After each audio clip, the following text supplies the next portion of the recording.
Let's talk about sleeping. চলেন ঘুম নিয়ে কথাবার্তা বলা যাক.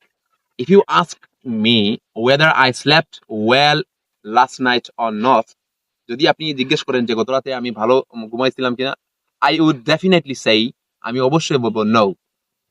I didn't sleep well last night.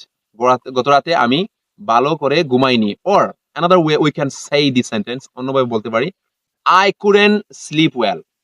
I couldn't sleep. আমি ভালোভাবে ঘুমাতে পারিনি. So as I couldn't sleep well last night, যেহেতু as মানে হচ্ছে এখানে যেহেতু আমি গত রাতে ভালো করে ঘুমাতে পারি নাই, that's why today I will try to go to bed. আজকে আমি বিছানায় যাওয়ার চেষ্টা করব as early as possible, যত তাড়াতাড়ি সম্ভব. Again, okay, I'm gonna say this sentence again. I'll মানে ফিউচার নাও, ফিউচার কি হবে? I'll try to go to bed. আমি বিছানায় যাওয়ার চেষ্টা করব as early as possible, যত তাড়াতাড়ি সম্ভব. Thank you.